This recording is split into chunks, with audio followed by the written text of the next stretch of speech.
Sometimes we're our own worst enemy.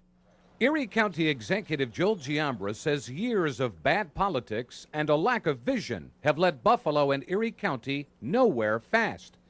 But he says right now there's potential for growth, citing the possible expansion of General Motors' Tonawanda engine plant.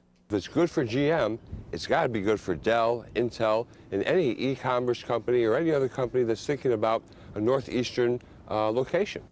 While Giambra has an entire county to worry about, Tony Masiello has a city whose waterfront has been sitting idle for decades.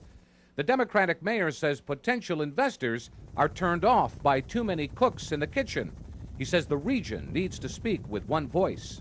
The private sector will not invest here unless there's a unified, cohesive, smart, cheap strategy on the part of the public sector, and we all have to be together on that. Buffalo is a city that's been in decline for decades. People have been moving out to the suburbs. Businesses have closed up shop, like Taylor's department store on Main Street. The mistakes of the past have finally caught the cat by its tail. Some people believe another costly mistake was closing down Main Street to make way for the Metro rail system. It was originally designed to bring more people downtown.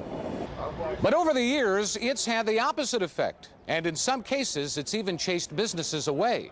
For years, the politicians ran people out of this community because of their stagnation, because of their inability and unwillingness to be different. If you want different, look 240 miles south to Pittsburgh, where Masiello and Giambra's counterparts, a Democratic mayor and Republican county executive, have joined forces to make things happen.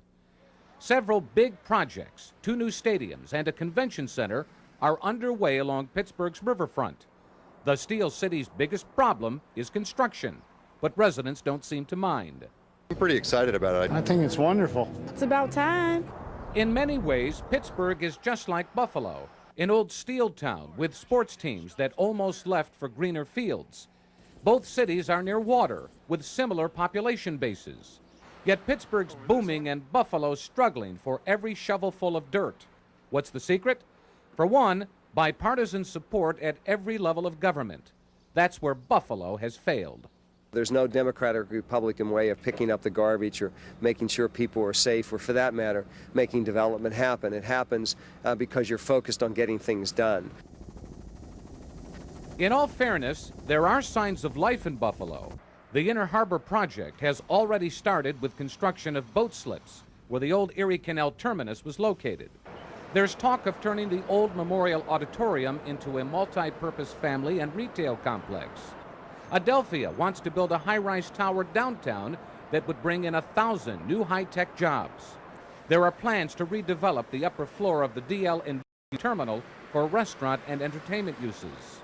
You have, I think, beginnings now, the foundation we have laid to grow Buffalo to the point where we can compete with Pittsburgh and Cleveland and Baltimore in the new millennium.